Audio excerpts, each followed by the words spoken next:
Hey everybody, I am here today at the corner of Main and Market to walk story with Tina Wildberger. She is the candidate for District 11 State House, which means Kihei, McKenna, and Wailea. Aloha, thanks for having me. Yeah, thank you for being with us today, Tina. Could you tell us a little bit about your background, your ties to Maui? What makes you want to be a state rep? Sure, I've been a 24-year Kihei resident, and in 2016 I managed Kelly King's campaign for county council. In 2018 we have some choices to make, and I want to be able to give our community a choice in representation. I pay a $15 minimum wage at my business. I'm a progressive Democratic Socialist candidate here to offer a choice to our community. Okay, I saw on your website that you list some work as a community advocate. What are some experiences or highlights that you had in that role? I started Fourth Friday Oh, wow. in Kihei, and I was on the board of Maui Tomorrow as the Clean Air Chair, committee chair. I worked very hard to bring clean air to South Maui, and I hope our communities are remembering how much work we did to bring those improvements to South Maui. And that was regarding like the cane burning, Yes. correct? Okay.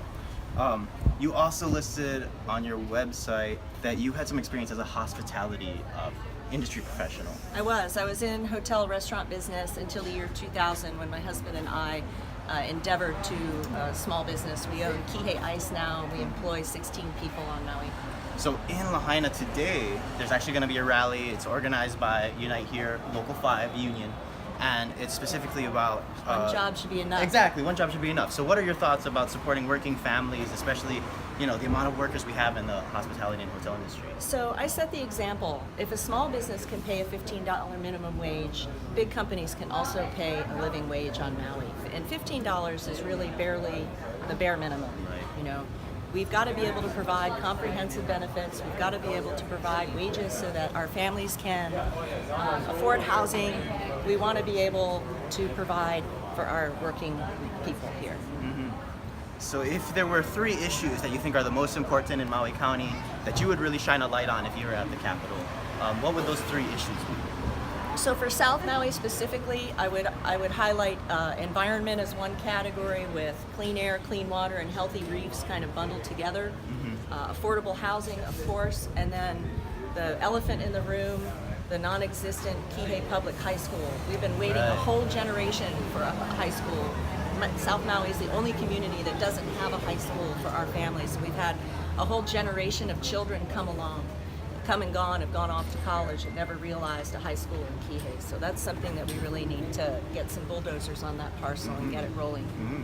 Yeah, and on the other hand, Maui High is overcrowded. They have to shut down programs. They have really crowded classrooms. They have incoming 600 freshman students this year, and it's approaching catastrophic levels. You can't teach kids in 40 kids per classroom. So yeah. So that reminds me of this constitutional amendment that I think is going to be on the ballot this year. It's to be able to allow property taxes to fund education.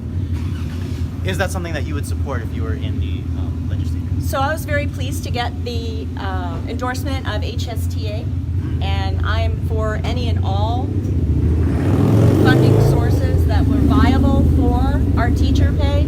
We have over 1,100 empty teacher positions statewide, which are being filled by permanent subs, which is an oxymoron, I think. So we really need to be able to incentivize teachers to come to Maui, to grow our own teachers in the Hawaiian community, and we need to be able to provide a decent public education for our students. So I do support any and all. My particular favorite funding project would be to legalize adult use marijuana statewide and use the revenues that have been proven to be earnable the way Colorado has, and fund our teacher pay. We'll see what happens with the constitutional amendment that's going to be on the ballot, but I think it's a bitter pill for the outer islands to start having to pay a property tax to the state. It's the only tax that our counties get to keep. So we'll see. Like I said, I support any and all, but we'll see how that amendment does on the ballot this year. Interesting to know. So, a lot of what some people say is that the legislature tends to be Honolulu focused. What are the issues that you think affect our community that maybe aren't getting representation at the state level? Well, our high school is definitely one of them. I propose reorganizing several of the departments within the state government. I feel like the Department of Health and the Department of Agriculture have not really served our communities really well. So I would like to organize those departments. I would like to take away the functions that are environmental for both of those departments and create basically a state department environmental protection, so that the organizations that are tasked with permitting functions that aren't good for our community don't then have to defend those permits with conflicts of interest. So in Kihei, right, which you would be representing, Monsanto has multiple sites. What are your thoughts about SB 3095, the chlorpyrifos ban, and further regulation against this company? So I was very happy to be a small part of working hard to getting that very first time in 6 years legislation passed with a modicum of protections for our community. We did not get notification, but we did get disclosure. I am kind of on the hard line side of actually getting agrochemical industry out of Maui County. I would like to work with the county representatives. If we get a progressive council, we'll be able to raise property taxes and for undesirable functions on land use, and they can go somewhere else. All right. So on your website, you also state that part of your role would be to offset some of the work that the Trump administration is doing. What do you think that means as far as state level policies? Well, I think that the state governments are going to have to pick up the slack where the federal government is currently systematically disabling our democracy. So we will have housing and human concerns issues, we'll have immigration issues. I was just reading an article about how ICE is able to operate within a 100-mile coastal barrier for all the United States. So that's actually all of Hawaii. All of Hawaii is with a 100-mile radius.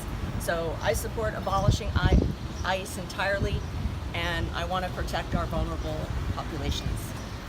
Okay, a fun question, I guess. We're coming up on our Best of Maui issue at Maui Time, where we talk about some of the best, restaurants. I love that issue. What is your favorite place to eat in your district? Oh my gosh, my favorite place to eat in my district. Okay, so I'm a foodie, and it's tough for me to say just one, but iconic Kihei establishment, Kihei Cafe. I gotta give Nalu's a shout out because I call myself a barfly there. Those are two really entrenched Maui institutions that really bring, our community together. Well, all right. Thank you, Tina, for spending some time with us, for walking Store Week with us. Thank you so much, Axel. Yeah. I really enjoyed it. All right. Spending time with you today. Don't forget to vote August 11th in the primary, November 6th in the general election.